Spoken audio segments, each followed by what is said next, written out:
Daniel Hayes was used to long days that seemed to stretch endlessly into the night.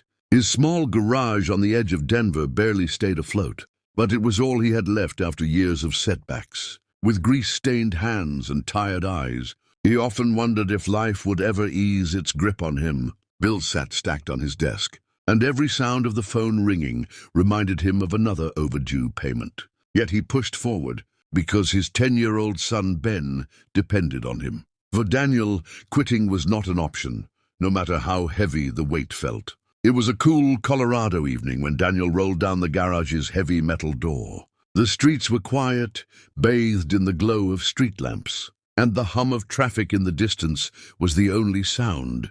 He slung his toolbox into the back of his truck, ready to head home. Just then, a faint plume of smoke caught his attention from the roadside. Curious, he squinted into the dim light and spotted a black luxury sedan, stranded a few hundred feet away. A lone woman stood beside it, her figure tall, elegant, and oddly out of place against the dusty road. Daniel's instinct was immediate. Without hesitation, he grabbed his tools and walked toward the car. The woman glanced up as he approached, her expression calm but watchful. She appeared to be in her mid-30s, her tailored coat and composed posture marking her as someone who clearly belonged to a very different world than his. Yet here she was, stranded, vulnerable in a way she likely wasn't accustomed to. "Do you need help, ma'am?" Daniel asked, his voice steady but polite. She gave the slightest nod, replying, "I didn't expect the engine to die here."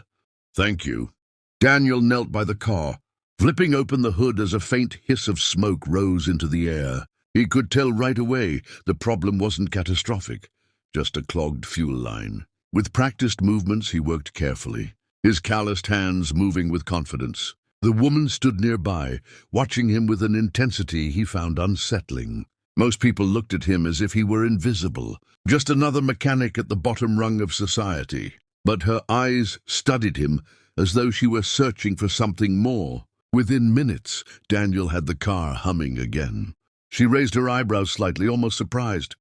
"That was fast," she said, her tone even but tinged with curiosity. Daniel shrugged, wiping his hands on a rag.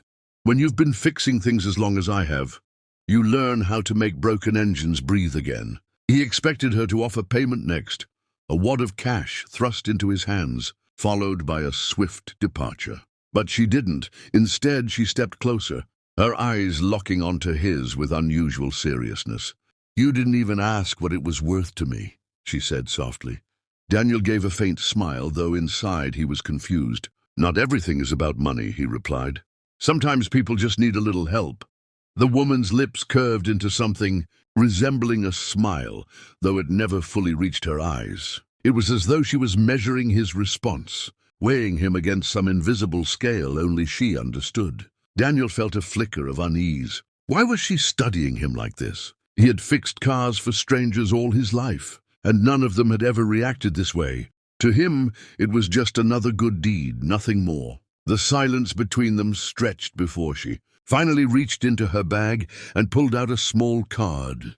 Holding it out to him, she said in a low, deliberate tone, "You may not realize it now, Mr. Hayes, but this kindness will change everything." Her words sent a shiver through him, though he couldn't explain why. He looked down at the card, its edges smooth, her name embossed in sleek silver letters. Before he could ask her what she meant, she was already stepping into the driver's seat, the car humming back to life beneath her hands. Daniel stood there, stunned, as the black sedan disappeared into the night. He slipped the card into his pocket, unsure of whether to dismiss the encounter or dwell on it. All he knew was that the woman's gaze and cryptic words lingered in his mind long after the car had vanished. As he walked back toward his garage, the streets seemed somehow different, heavier with meaning. He had fixed a stranger's car, that much was simple. But in the back of his mind, something told him that what had just happened was anything but ordinary.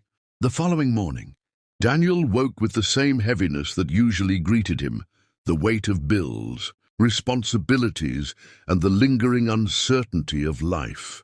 Yet, as he brewed his coffee, his hand instinctively brushed against the pocket of his work jacket where the woman's card still rested. He pulled it out, staring at the embossed silver letters. Her name was Isabella Grant. He recognized it faintly, whispers from the news, charity boards and business circles. She was connected to wealth and influence far beyond his world. But why would someone like her leave him with such haunting words? At the garage, the day began like any other. Customers came and went, the air thick with the smell of oil and gasoline. Daniel tried to bury his thoughts in work, but Isabella's face kept flickering across his mind. By mid-afternoon, his son Ben arrived after school, plopping his backpack on the workbench and grinning. "Dad, Coach says I might make the team this year." Daniel smiled, pride swelling in his chest. It was moments like this that reminded him why he worked so hard. Family was all he had, and no mysterious stranger could change that. Or so he thought.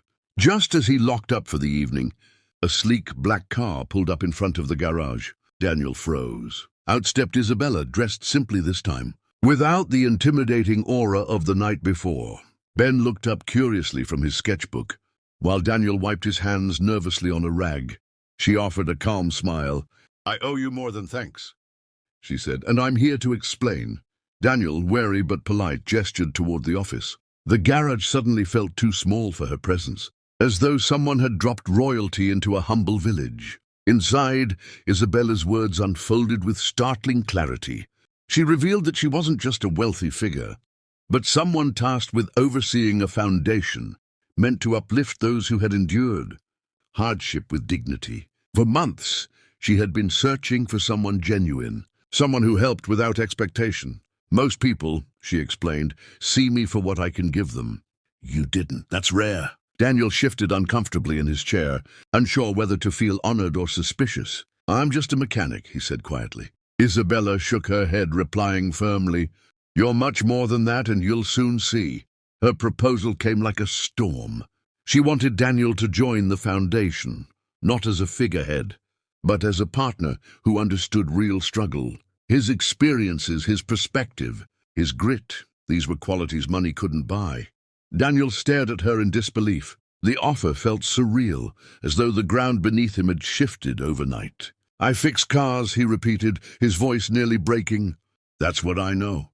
Isabella leaned forward, her gaze unwavering. "And yet you also fix people's faith without even realizing it." "That's what I saw in you that night." Ben, who had been listening quietly, piped up with a child's simple wisdom. "Dad, maybe this is what Mom would have wanted. For things to get better." The words pierced Daniel's heart. Since his wife's passing years ago, he had fought endlessly to keep stability for Ben, never daring to dream of anything beyond survival. Now, for the first time, someone was offering a door into something greater. He looked at his son's hopeful face, then back at Isabella, who waited patiently, her presence steady yet unyielding. Slowly, Daniel realized this wasn't about him anymore. It was about legacy. Over the weeks that followed, Daniel cautiously stepped into Isabella's world. At first, he felt like an intruder, among boardrooms filled with polished executives and philanthropists. But every time doubt clouded his mind, Isabella reminded him of the night he fixed her car, of the simple act that proved character meant more than credentials. Gradually, he began to find his voice, advocating for struggling families, speaking from lived experience. To his surprise, people listened. He was no longer just the mechanic from Denver. He was Daniel Hayes, a man whose humility and courage carried weight in places he never imagined. One crisp evening months later, Daniel stood on stage at a charity gala, Ben smiling proudly in the front row. Isabella watched from the wings as he shared his story, his voice carrying across the hall with quiet strength. "Sometimes," Daniel said, "life doesn't change because of the grand plans we make. It changes in the small choices, the moments when we help without asking why. I was just fixing a car that night. I didn't know it would lead here. But maybe that's the point. Kindness is never wasted." The audience erupted in applause, moved by the unexpected hero. As the night ended, Isabella approached Daniel with a rare softness in her eyes. "You thought I was the one sent to change your life," she said, her voice low. "But maybe you were sent to change mine." For Daniel, the truth settled deeply. Two strangers had crossed paths on a lonely roadside, one searching for authenticity, the other clinging to survival. Neither expected their lives to intertwine. Yet here they were, bound not by wealth or status, but by a single act of kindness that reshaped everything. And for the first time in years, Daniel allowed himself to believe in destiny.